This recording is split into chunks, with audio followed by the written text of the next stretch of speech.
Muy buenos días, queridos hermanos. Les saludo con la paz del Señor. Hizo bien en venir a la casa de Dios. Amén.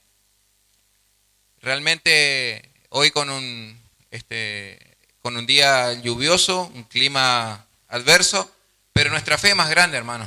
Amén. Podemos estar en la casa del Señor, hemos venido para recibir su palabra, hemos venido para inquirir la palabra de Dios, para recibirla, para atesorarla en nuestro corazón y de esa manera poder ponerla en práctica. Amén. El Señor me dio una palabra para compartirles. Les invito a que busquen conmigo la epístola a los Romanos, la carta a los Romanos, capítulo 12, versículo 1 y 2. El tema de este sermón lo he titulado La transformación de la mente. La transformación de la mente.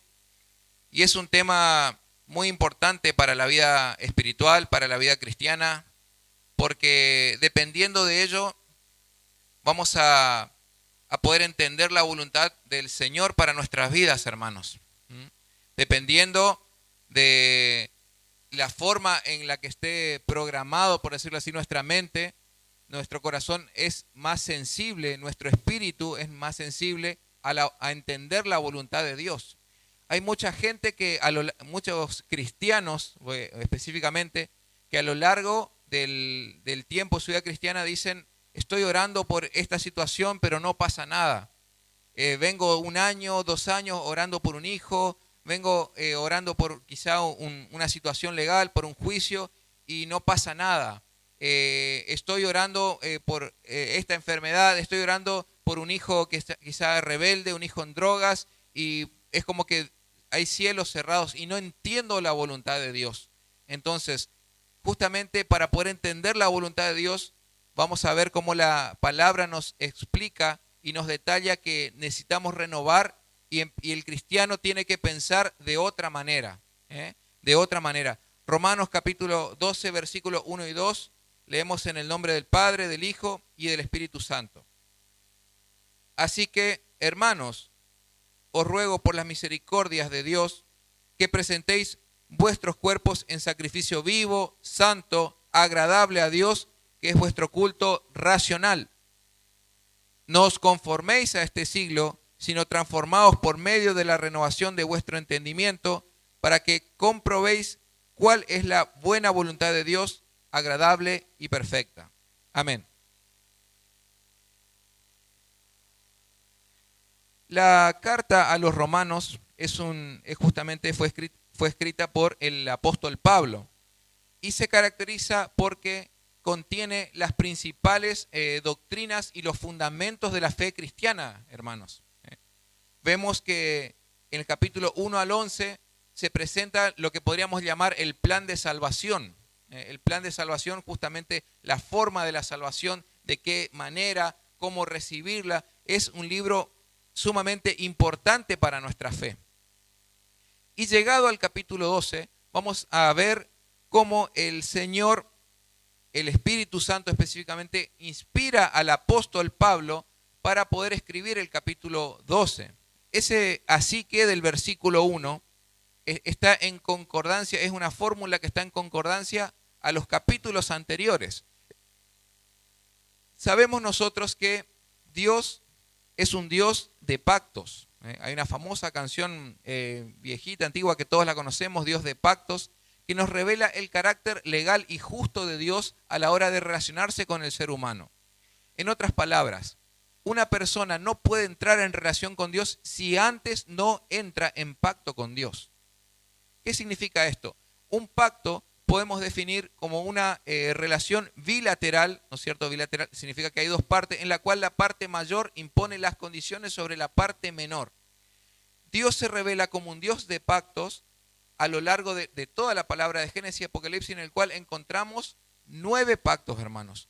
9 pactos, de los cuales el último es justamente el nuevo pacto instituido con los símbolos de la sangre de Jesús en el vino y su cuerpo, ¿no es cierto?, en el pan. Cuando nosotros participamos de la cena, ¿qué estamos haciendo? Estamos recordando y estamos obedeciendo al pacto que inició Cristo. Ahora, un detalle muy importante es entender que Dios es un Dios de pacto y siempre es Dios quien inició los pactos en su relación con el ser humano. Y nunca es el hombre pactando con Dios.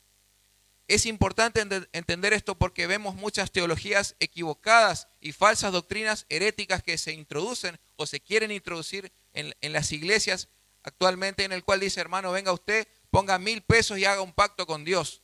Eso la Biblia no enseña en ningún lado, hermanos.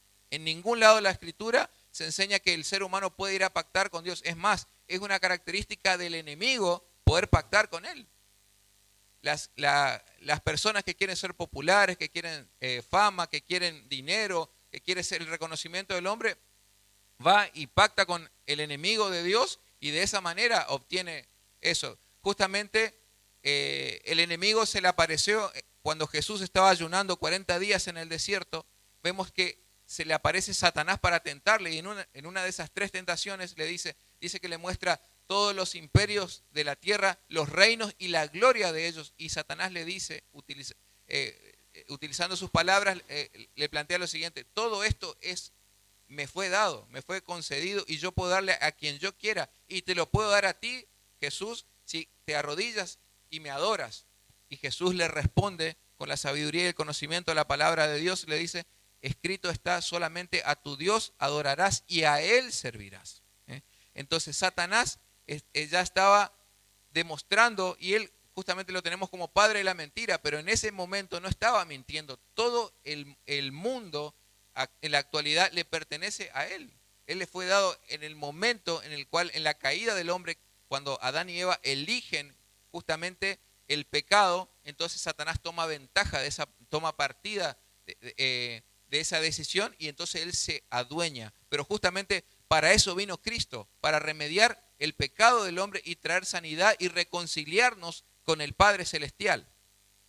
Entendiendo que Dios se relaciona de manera pactual con el ser humano, nosotros, el día que aceptamos a Cristo en el corazón, cuando nosotros le decimos, Señor, te abro mi corazón, te pido que perdones mis pecados, te pido, Señor, que llenes mi vida, que escribes mi nombre en el libro de la vida, te recibo como mi único Señor y mi Salvador. A partir de ese momento empieza justamente, ¿qué estoy haciendo? Estoy pactando con Dios, estoy respondiendo al pacto iniciado en la cruz del Calvario. El Señor Jesús inició un pacto en la cruz del Calvario y yo simplemente respondo. Y es decir que cuando yo oro de esa manera, la sangre de Cristo me limpia de todo pecado y de esa manera tengo yo libre acceso al Padre en el nombre de Jesús. Nosotros hoy en día somos la nueva Israel para la palabra de Dios. Somos coherederos de las promesas de Abraham en el pacto y recibimos todo. Y ya hoy en día el mismo pueblo de Israel tiene que recibir a Cristo para poder salvarse. Juan 3:16 dice que de tal manera amó Dios al mundo que ha dado a su Hijo unigénito para que todo aquel que en Él cree no se pierda, sino que tenga vida eterna. Este nuevo pacto ya es, Dios hace la invitación en la cruz del Calvario a través de la persona de Jesús y ya está en el ser humano, en usted y en mí, en poder responder o no a ese pacto. Él ya hizo todo en la cruz del Calvario, se entregó, murió, resucitó y está sentado a la diestra de Dios el Padre. Ya depende de nosotros responder a ese pacto o no. El Antiguo Testamento cubría el pecado temporalmente, pero no lo quitaba. El pecado era cubierto temporalmente, pero no era quitado. Sin embargo, Filipenses capítulo 2 nos enseña que ya Dios para este nuevo pacto ha instituido un mejor cordero, un cordero, el cordero de Dios que quita el pecado del mundo y su nombre es Jesucristo. Usted sabe que Cristo, Él vino con una misión específica. ¿No es cierto? Sabemos que Jesús sanó enfermos, sabemos que Él libertó endemoniados, hizo señales, milagros y todo eso, gloria a Dios, porque confirmaban que Él era el Mesías, pero esa no era su misión. La misión era venir a morir por nuestros pecados, constituirse como el segundo Adán o el postrer Adán, y de esa manera, cuando Él vino con esa misión, que lo anunció en reiteradas oportunidades que Él iba a morir y que luego iba a resucitar, después de haber cumplido con su misión, el Señor Jesús resucita glorioso, victorioso y nos da la victoria a todos nosotros. Por eso, ya entendiendo la obra de Cristo, hermanos, no hay por qué tenerle miedo al diablo. Hermanos, hoy en día tenemos que concentrarnos en el Señor, en su amor, en conocerlo más, en tener horas de calidad con el Señor, en poder justamente conocerlo más, nuevos niveles de iluminación de la palabra de Dios, crecer en la oración, crecer en el conocimiento. ¿Cuánto tiempo vamos a estar en las cosas básicas de la Biblia? El Señor quiere que madures, el Señor quiere que maduremos, que crezcamos y poder empezar a manifestarse a través de nuestras vidas, llegar a nuestros familiares, a nuestros compañeros de trabajo, llegar a aquellos que están sufriendo, a aquellos que necesitan. De esta manera, vemos que en el Antiguo Testamento la forma era a través del sacrificio de animales. Pero hoy el apóstol Pablo dice, acá en el versículo 1, dice, les ruego por la misericordia de Dios que presentéis vuestros cuerpos en sacrificio vivo. Ya hoy en día, después de la muerte y la resurrección de Cristo, que fue el sacrificio perfecto que quitó el pecado de todos nosotros, de su iglesia, de esa manera lo que nos resta a nosotros es presentarnos como sacrificio vivo, hermanos. Y el sacrificio vivo al cual está apelando la Escritura es justamente la consagración. Es nuestra consagración. Ya hoy en día nuestro sacrificio vivo es consagrarnos. ¿Y qué significa consagrarse? Consagrarse significa el abandono del pecado, el abandono de nuestros viejos caminos, de nuestra vida anterior, para hoy en día poder justamente venir a la presencia del Señor con un corazón abierto, dispuesto. La consagración es un proceso constante en el cual nosotros empezamos a dejar las cosas del pasado, le decimos no y avanzamos, hermanos, y menguamos nosotros para que crezca Cristo. Ya las personas dejan de ver, en este caso a Walter, y empiezan a ver a Jesús, las características, los frutos, empiezan a ver cómo el cristiano va madurando y empieza a crecer, se manifiesta Cristo a través de nosotros. Entonces la gente te pregunta, ¿tenés algo distinto? ¿Estás yendo a la iglesia? ¿Hablas de otra manera? Se ve, hermano, cuando la persona tiene relación con Cristo, eso se ve. Cuando dos novios están enamorados, se les nota, ¿sí o no? De la misma manera, cuando el cristiano tiene una relación viva y eficaz con la persona de Jesucristo, se nota, hermano. Y se tiene que notar. Porque si no se nota, entonces no estamos marcando la diferencia, no estamos siendo luz, no estamos siendo sal. El Señor nos llama y nos da la tarea de que seamos la luz del mundo. Amén. Entonces ya este sacrificio vivo es nuestra consagración, de lo que está hablando acá el apóstol Pablo. Es nuestra consagración y tiene que ser, ¿de qué manera? Tiene que ser santa, tiene que ser agradable a Dios, ¿no es cierto? Al decir que es agradable a Dios, está significando no de apariencia, hermano. Porque yo quizá el domingo no falto nunca a la iglesia, pero ¿cómo soy entre semana? ¿Cómo soy en mi casa? ¿Cómo trato a mi esposa? ¿Cómo trato a mis hijos? ¿Cómo me conocen en mi trabajo? Si pudieran preguntar, ¿cómo es esta persona? ¿Le conoces un tal fulanito? Déjame. Dios no puede ser burlado, hermanos. Nuestra consagración debe ser genuina.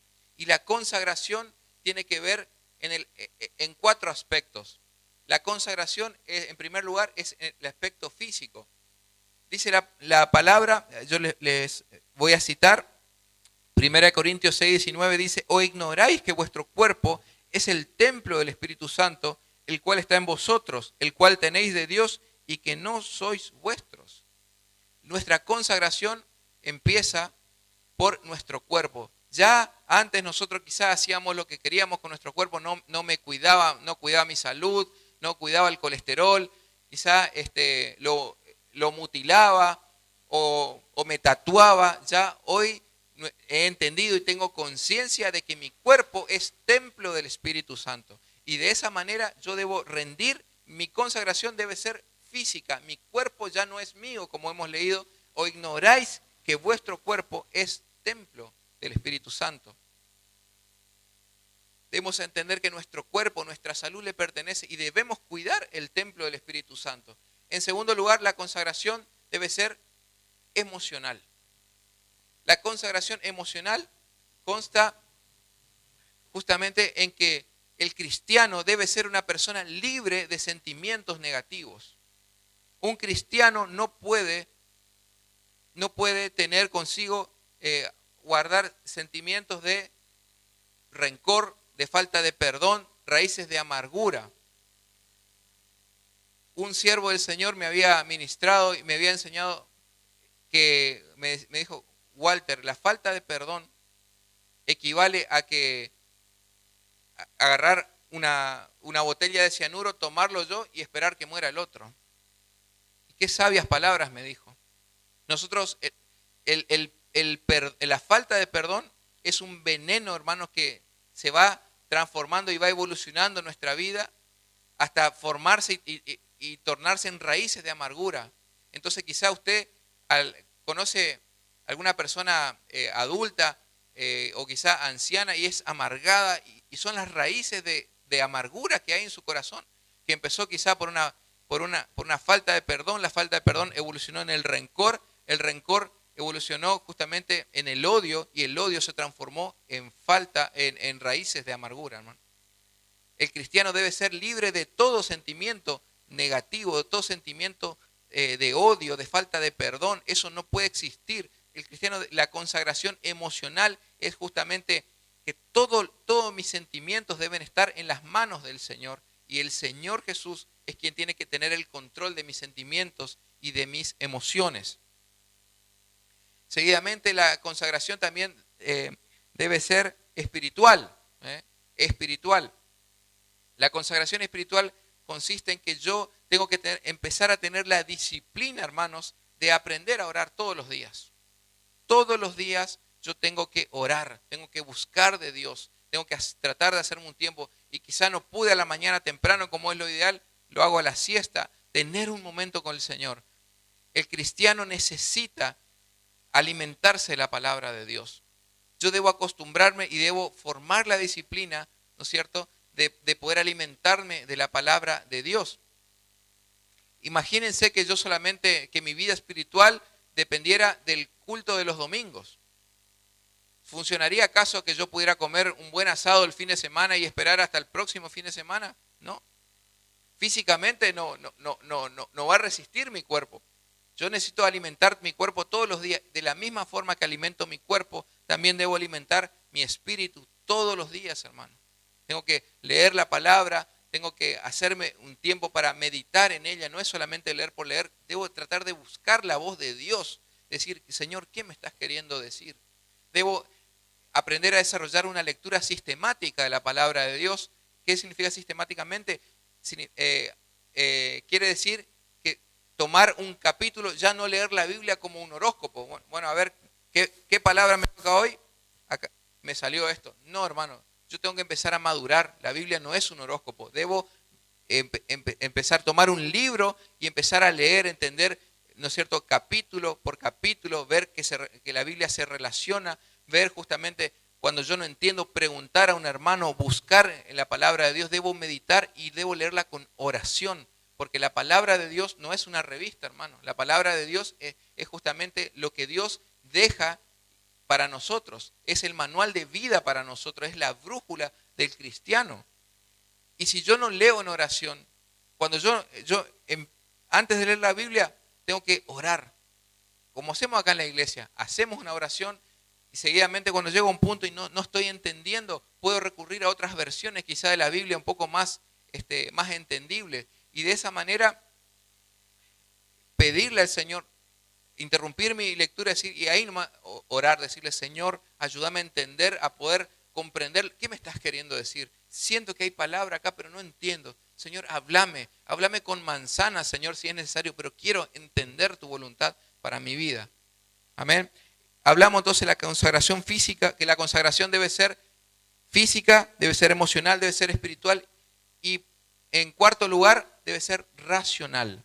Acá el versículo 1 dice que tenemos que presentar nuestros cuerpos en sacrificio vivo, santo, agradable a Dios, que es vuestro culto racional. Todo lo que la palabra racional dice, todo lo que es relativo a la razón. Entonces, ¿de qué está hablando esto?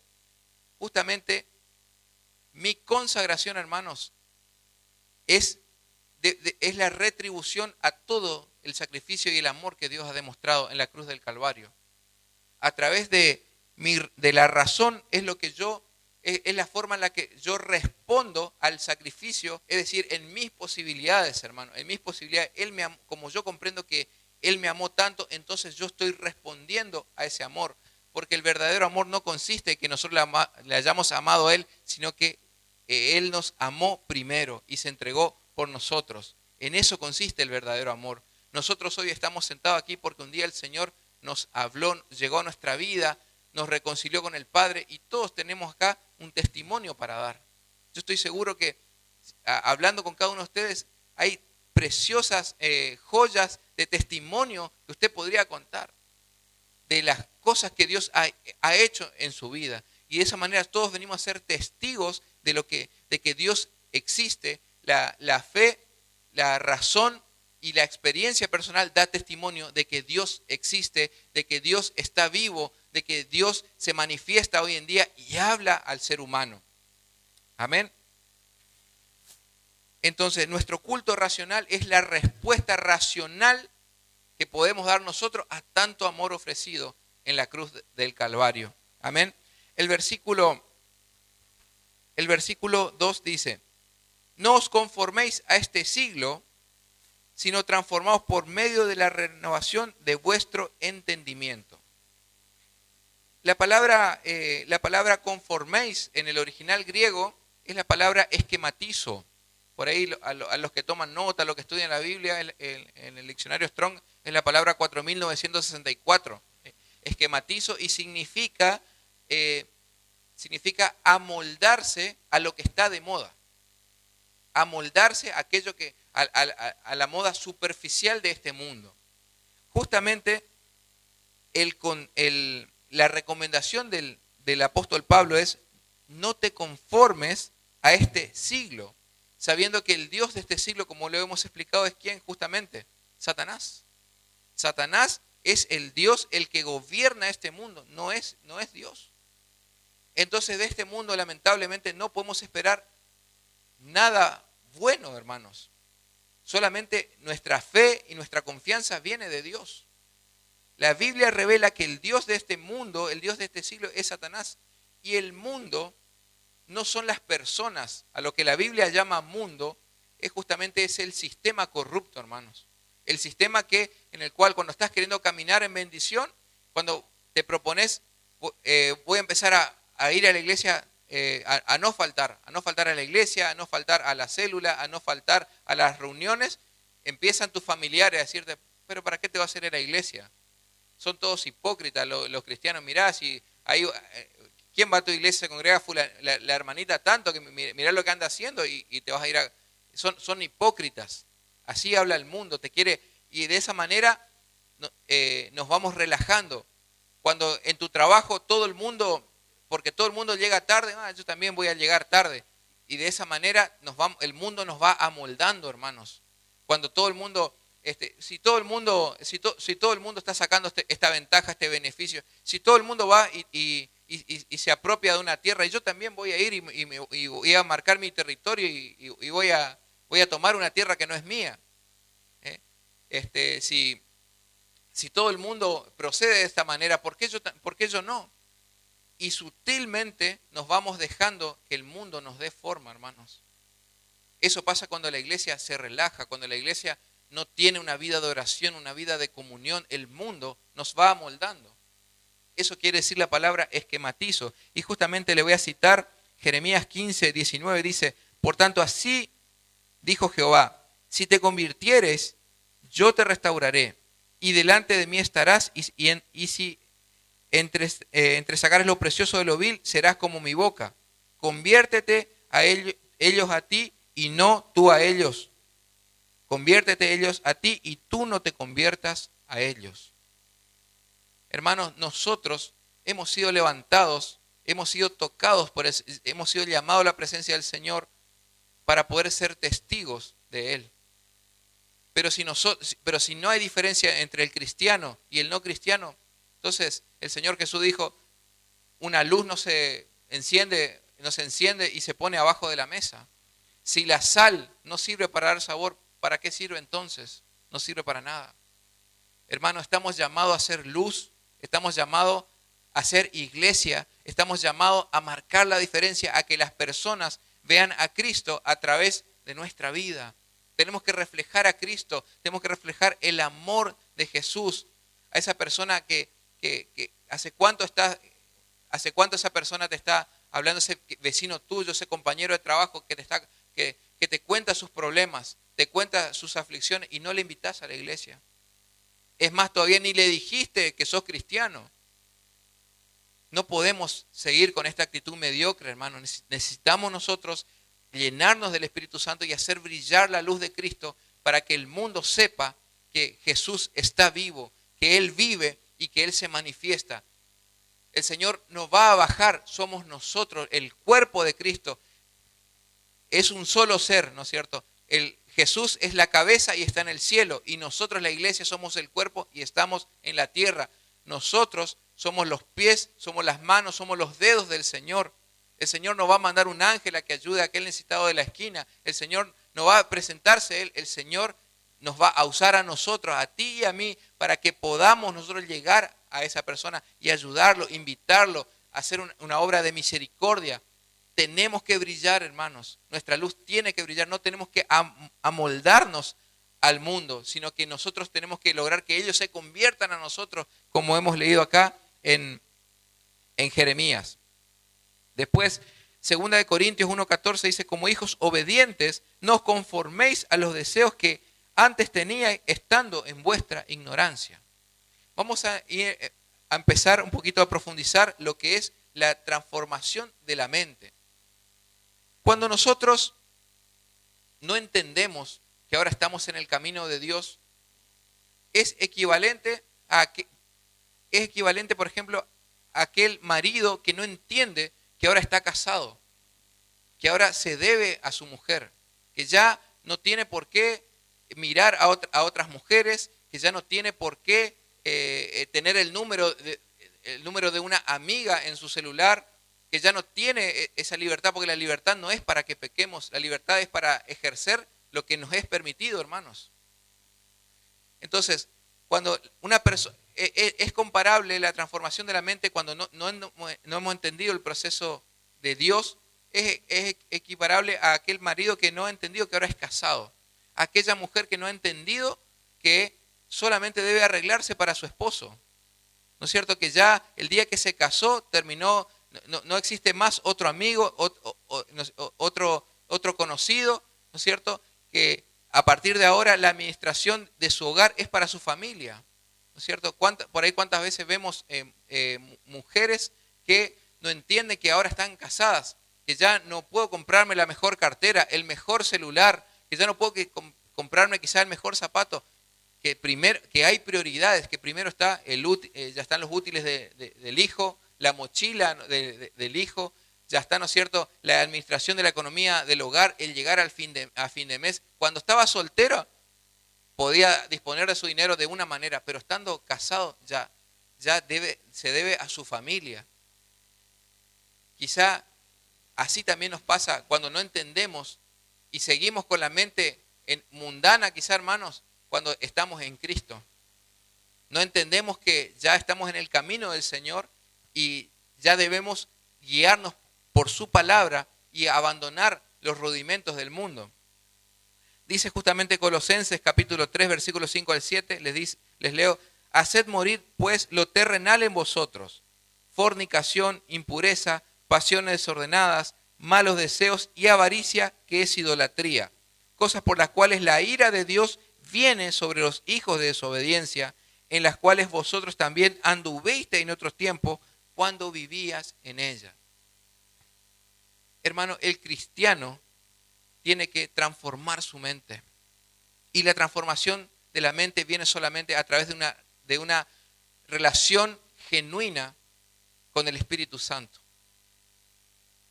Si nosotros no tenemos una relación genuina con el Espíritu Santo, si no leemos la Biblia, si no oramos, si no nos congregamos, no vamos a seguir pensando como pensábamos antes. ¿Y cómo pensábamos antes? Antes hablaban mal de nosotros y nosotros íbamos y lo agarramos, escuchamos y bien, yo te voy a decir cómo son las cosas.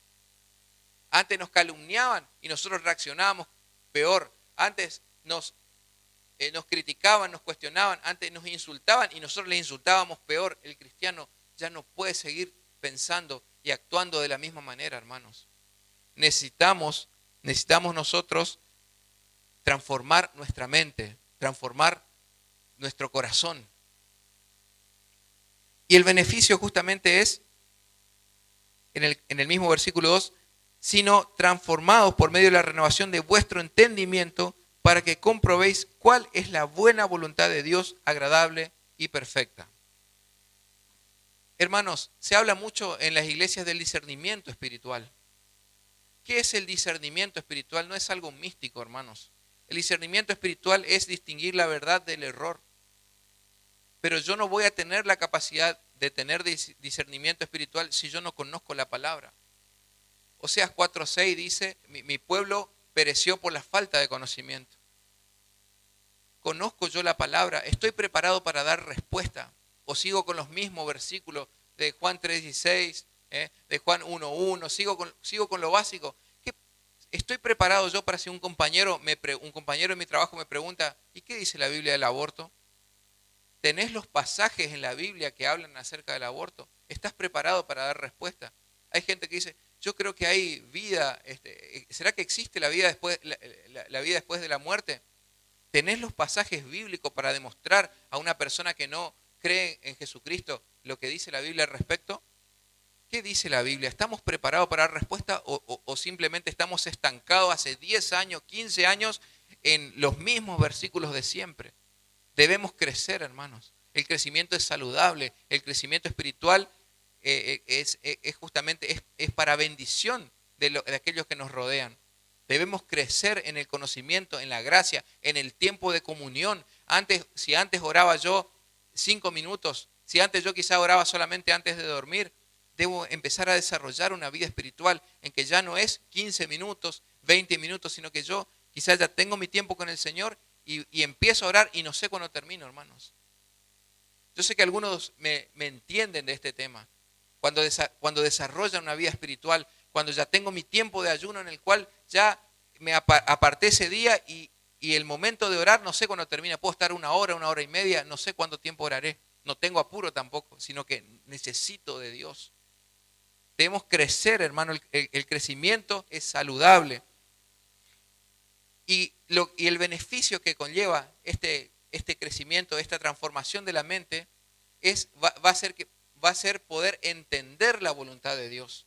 Hay mucha gente que dice, es que yo no entiendo la voluntad de Dios, no entiendo qué es lo que Dios está queriendo para mi vida en este tiempo. Y es imposible entender la voluntad de Dios si primero no he transformado mi mente, no he cambiado mi forma de pensar. Transformar la mente significa que yo tengo que pensar ahora de otra manera.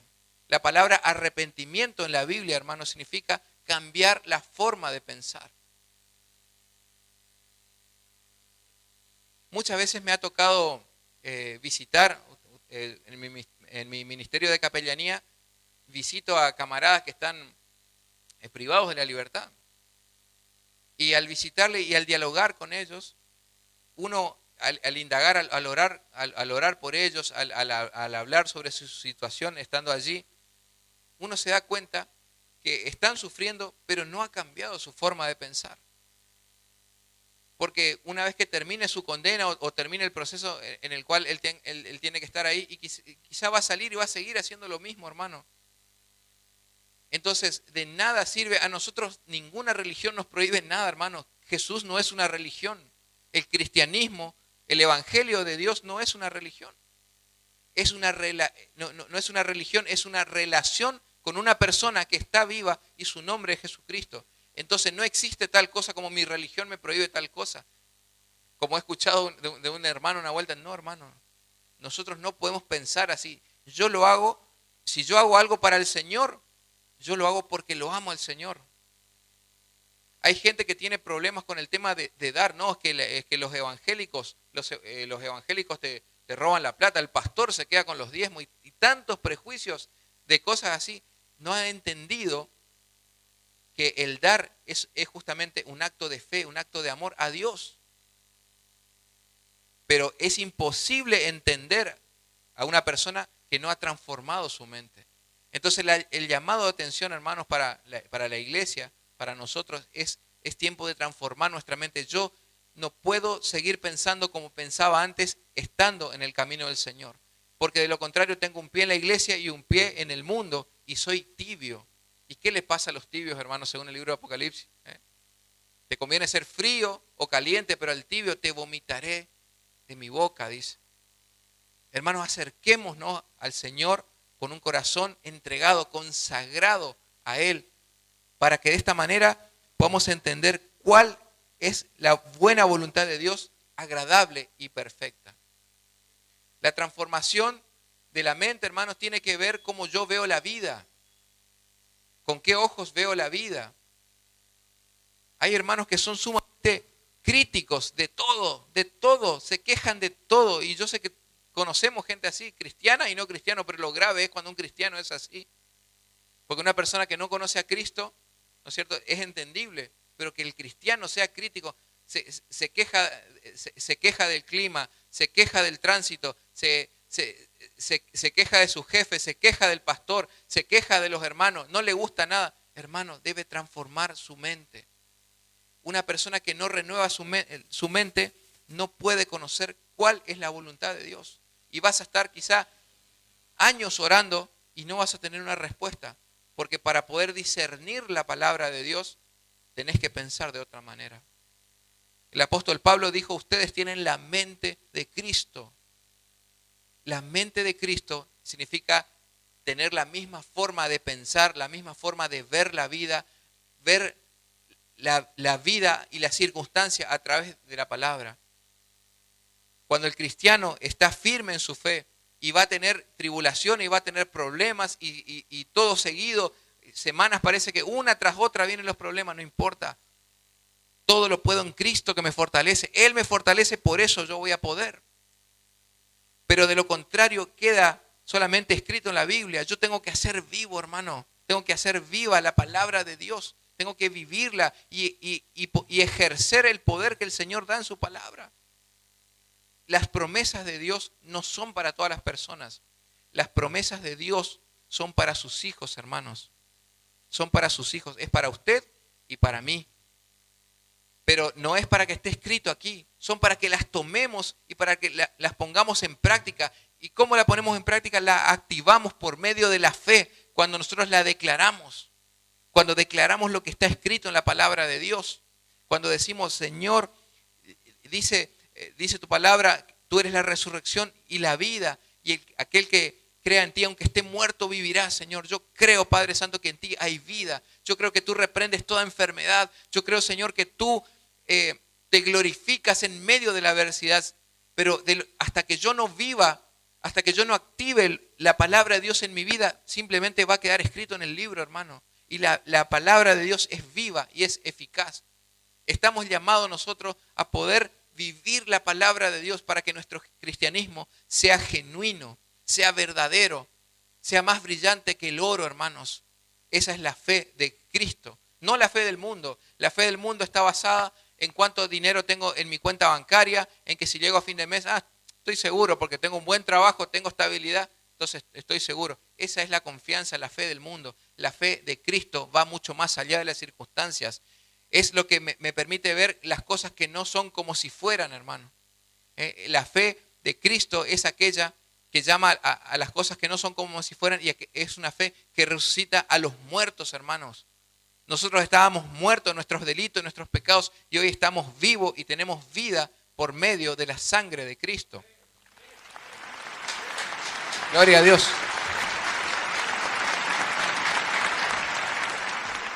Tenemos entonces de esta manera que transformar nuestra mente, cambiar la forma de pensar, cambiar la forma de ver la vida, cambiar la forma de resolver las situaciones. ¿Cómo soy yo? En el culto, ¿no es cierto?, nos comportamos, pero mañana lunes y que hay que ir a trabajar, ¿no es cierto?, y ya quizá mi jefe ya me está adelantando, mirá que te está esperando tal cosa, ya me empiezo a quejar y ya dejé todo lo que recibí en el culto, ya quedó en el día domingo. Debemos nosotros empezar a tomar las cosas de Dios de otra manera, hermanos, de otra manera. Y el beneficio de esto, voy a ir redondeando, va a ser poder comprender la voluntad, la buena voluntad de Dios, agradable y perfecta. Es decir, visto esto de una manera pasiva, hermanos, hasta que yo no transforme mi mente, no voy a comprender la voluntad de Dios para mi vida. Esa es la realidad. Y uno dice, ¿y cómo? Y una vez que transformo la mente, una vez que empiezo con lo que es la consagración, empiezo a consagrar mi cuerpo, mis emociones, consagro, ¿no es cierto?, mi forma de pensar, ¿cuál va a ser el beneficio? ¿Cómo debo buscar entender la voluntad de Dios? Hay múltiples versículos, hermanos, por eso creemos que la Biblia es la palabra de Dios. Creemos que la Biblia es la palabra de Dios porque la voluntad de Dios está expresa literalmente aquí, hermanos. Y hay sin fin de versículos de los cuales yo le he seleccionado algunos. ¿Cómo hacemos para entender la voluntad de Dios? Por ejemplo, aquellos que toman nota, ¿trae usted la Biblia a la iglesia? Todos tenemos Biblia. A ver, levantemos la Biblia, lo que tenemos. Tiene que traer la Biblia a la iglesia, hermano. Tiene que traer, amén, muy bien allá las hermanas. Tenemos que traer Biblia, tenemos que traer anotador, tenemos que amar la Escritura, hermanos. Tenemos que enamorarnos de ella, tenemos que estudiarla, anotar los pasajes. Si yo no entiendo una palabra, ir al diccionario. Si soy más introvertido, inclusive buscar en el diccionario de griego, de hebreo, estudiar, escudriñar la palabra, porque de esa manera Dios va a estar trayendo luz a mi vida y voy a entender lo que debo hacer.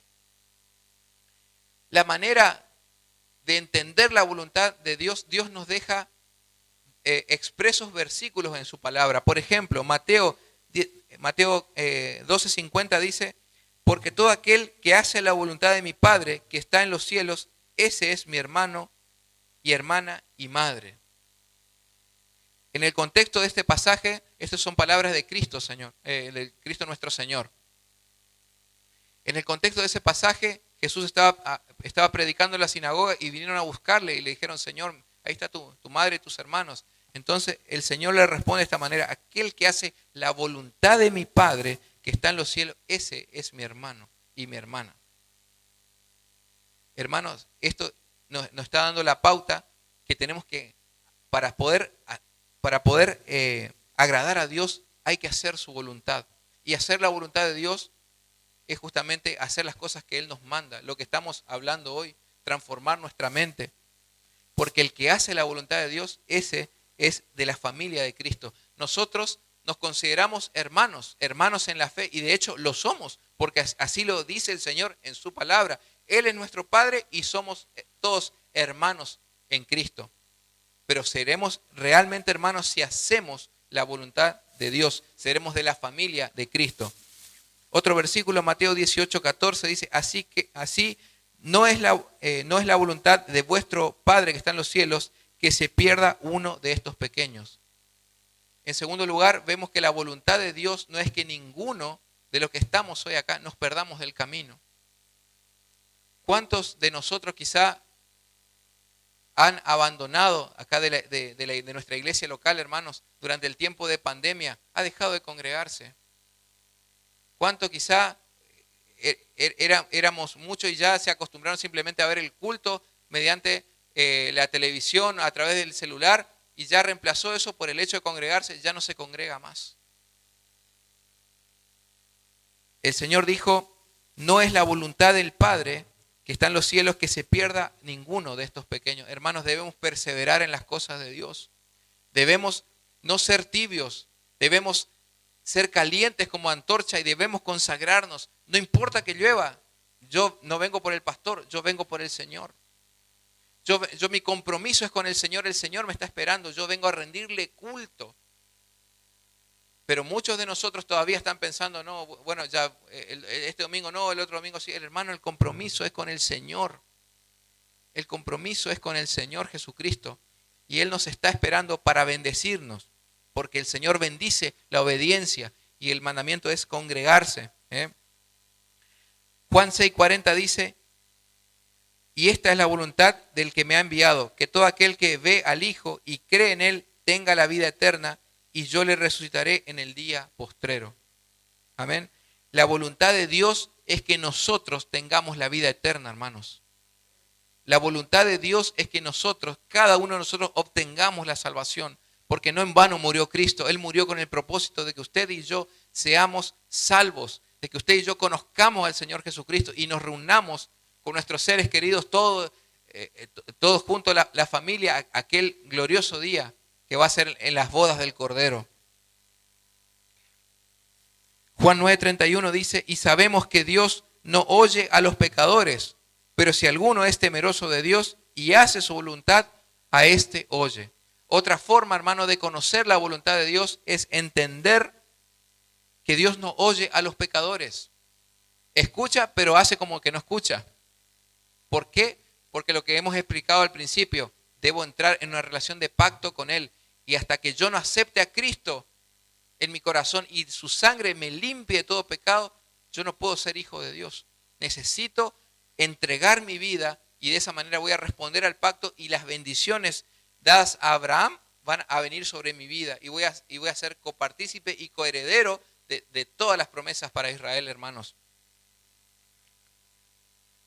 Efesios 6:6 dice, no sirviendo al ojo como los que quieren agradar a los hombres, sino como siervos de Cristo de corazón, haciendo la voluntad de Dios. Acá en este pasaje de Efesios, el apóstol está dando la recomendación que se porten como siervos de Cristo, no sirviendo al ojo.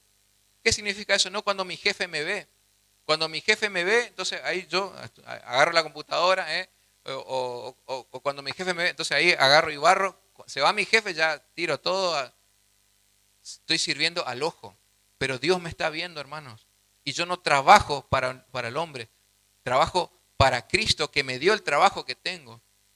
Y el día de mañana nos quejamos porque no me renovaron el contrato, porque perdí mi trabajo. ¿Y cómo eras? ¿Cuidabas tu trabajo realmente?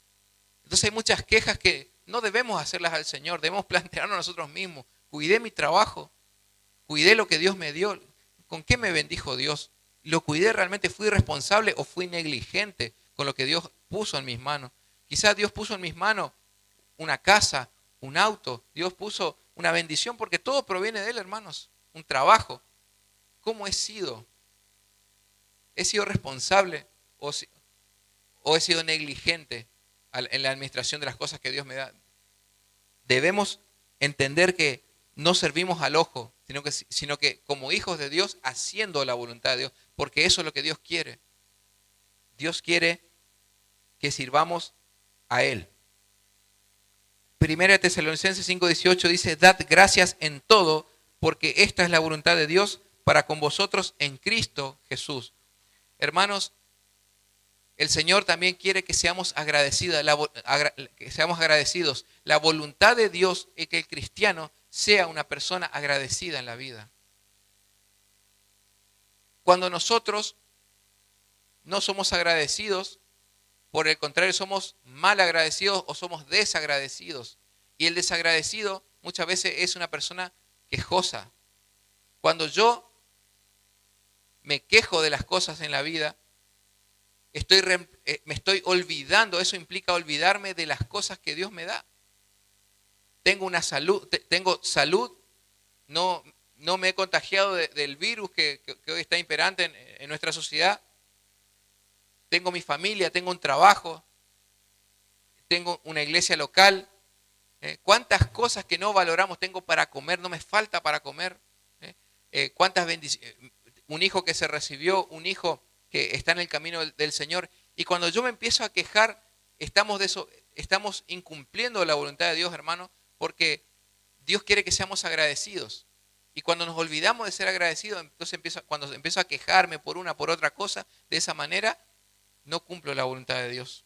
No nos olvidemos las bendiciones de Dios. Valoremos lo que tenemos. Demos gracias todos los días, hermano, por las cosas que Dios nos da, por el pan de cada día, por tener un trabajo, por tener salud, hermano. ¿Cuántas personas hay que quizá están en un hospital que no saben qué le depara el destino, quizá tienen los días contados, y yo gozo de salud. Yo tengo que darle gracias al Señor por ello. En penúltimo lugar dice 1 Tesalonicenses 4:3, pues la voluntad de Dios es vuestra santificación, que os apartéis de fornicación. Expresamente dice que la voluntad de Dios es nuestra santificación. Hermanos, ¿nos estamos santificando todos los días? La obra de Cristo en la cruz del Calvario me ha vestido de santidad, nos ha vestido de santidad, porque de esa manera tenemos libre acceso al Padre. Él como sumo sacerdote y mediador de un nuevo pacto, de esta manera nos da libre acceso al Padre. Al momento de que Jesús expiró en la cruz, se rajó el velo del templo y se rajó desde arriba hacia abajo. ¿Qué significa eso, hermanos?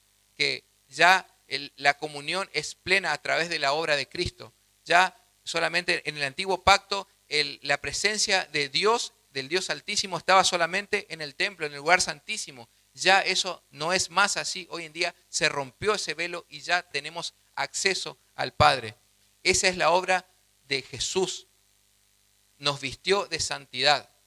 Pero la santificación es una purificación que yo debo hacer diariamente, hermanos. Es una práctica espiritual que debo hacerla a través de qué manera practico la santificación, de lo que hablamos hoy, de la lectura de la Biblia y de la comunión con Dios.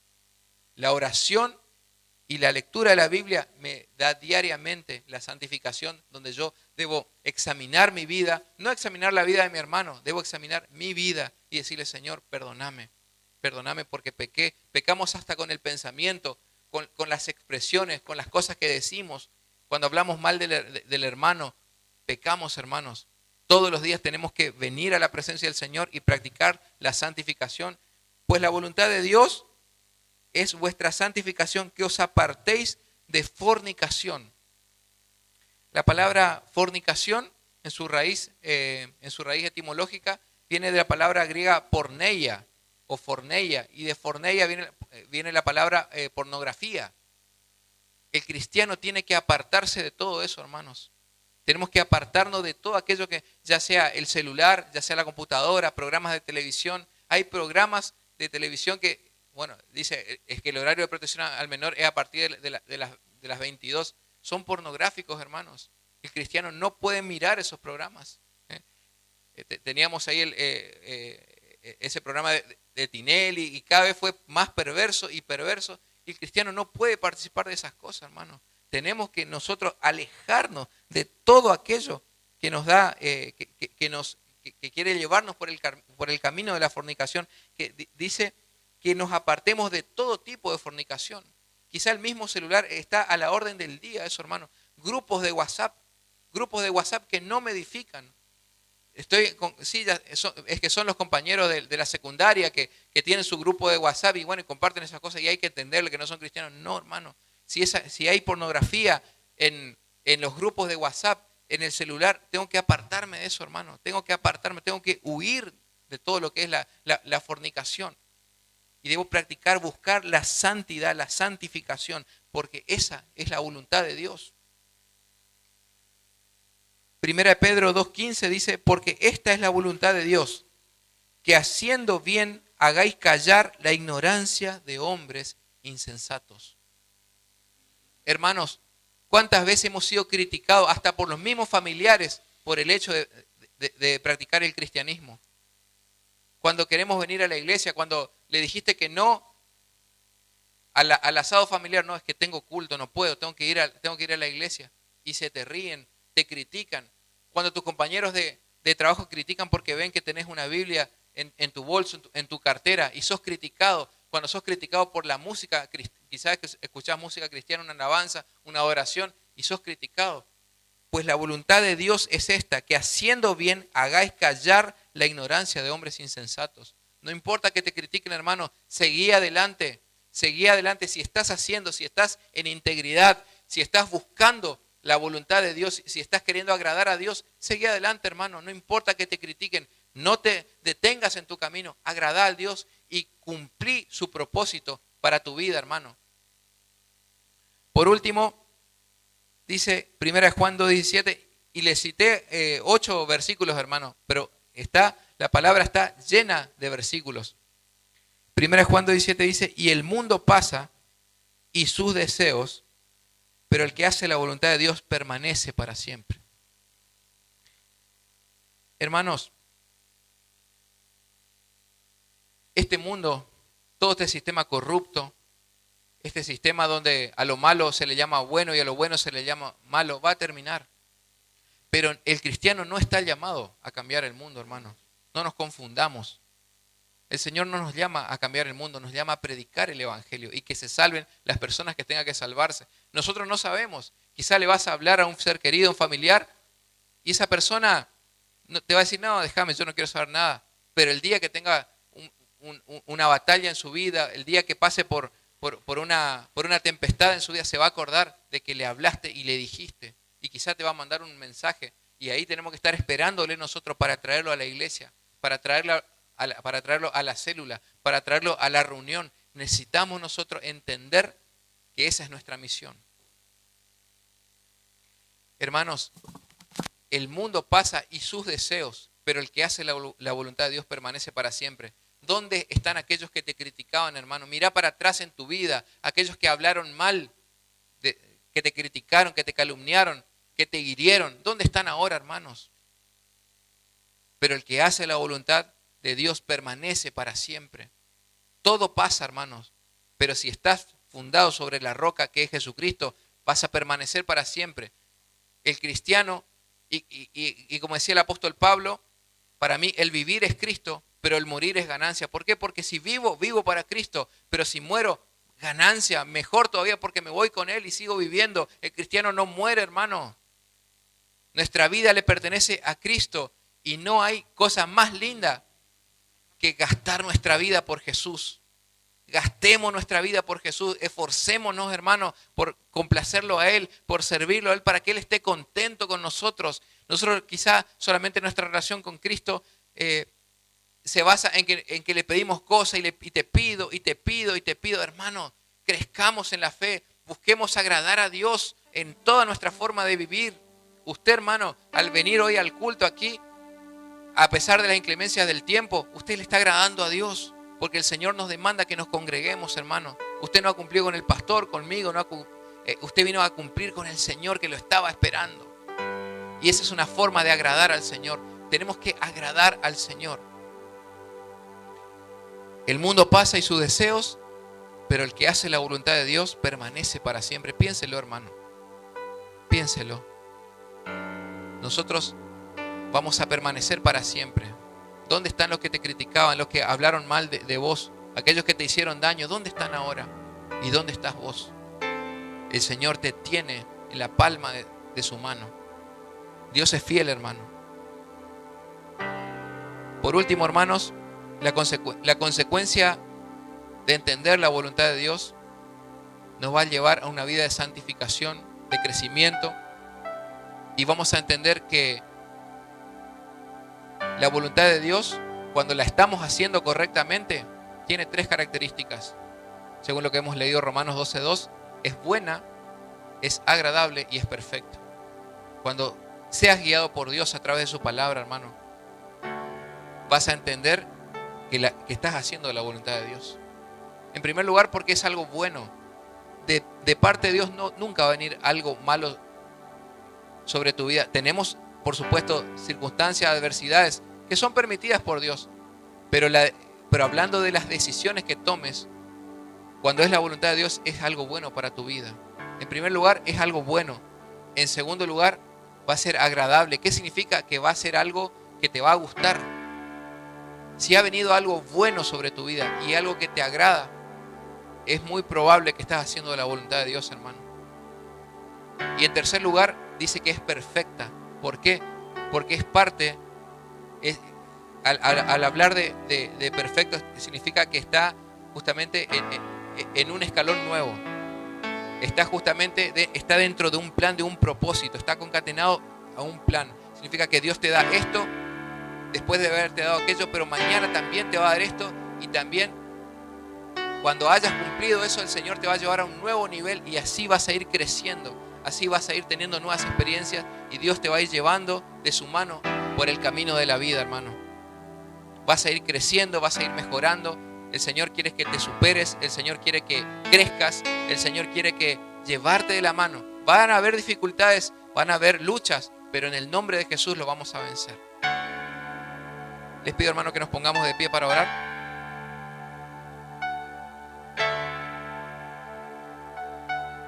Le invito humildemente a que podamos cerrar los ojos, inclinar los rostros y que meditemos. ¿Qué me ha hablado Dios en esta mañana? ¿Estoy haciendo caso a la voluntad de Dios? ¿Qué me está pidiendo Dios que haga? No se distraiga, hermano, por favor, es importante este momento. Por un momento meditemos en lo que Dios nos ha hablado en su palabra en esta mañana. ¿Estoy haciendo la voluntad de Dios? ¿Tengo que transformar mi mente? ¿Estoy practicando la consagración? ¿Qué me falta consagrar de mi vida? ¿He consagrado solamente algunas áreas de mi vida o le he entregado todo mi corazón? El Señor no quiere una parte de tu corazón. El Señor quiere todo tu corazón. ¿Qué te está faltando consagrar de tu vida? Quizá no estás consagrando tu economía, tu sexualidad. Quizá aún no has consagrado tus emociones. Quizá todavía te falta consagrar tu trabajo. ¿Qué te falta consagrar? El Señor lo sabe. No salgas en esta mañana sin decirle: Señor, te entrego toda mi vida, Señor. En segundo lugar, que puedas perdonar a aquellos que tenés que perdonar. Y si tenés que ir a pedir perdón, hermano, tenés que hacerlo. Si el Señor te muestra que tenés que ir a pedir perdón, hacelo, hermano, porque no lo haces para cumplir con la iglesia. Lo haces porque el Señor te está mandando. Quizá perdonar la memoria de un padre, de una madre ausente. Quizá perdonar el recuerdo de la niñez que me marcó la vida. Tenemos que perdonar, hermano, y ser libre y consagrar esa área también, las áreas de las emociones, para que de esa manera podamos entender cuál es la buena voluntad de Dios, agradable y perfecta para el presente, hermano, y extendernos hacia el futuro.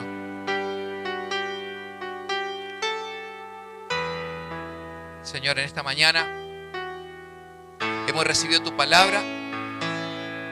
Yo te pido, Padre Santo, que ella se introduzca en lo más profundo de nuestro corazón y nos haga tomar decisiones, Señor. Nos lleve a tomar decisiones, Señor.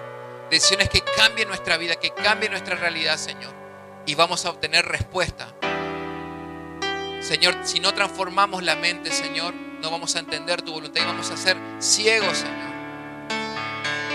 Por eso, cambia nuestra forma de pensar, nuestra forma de ver la vida, Señor, para poder buscarte, Señor, y poder agradar tu vida y tu corazón. En el nombre de Jesús.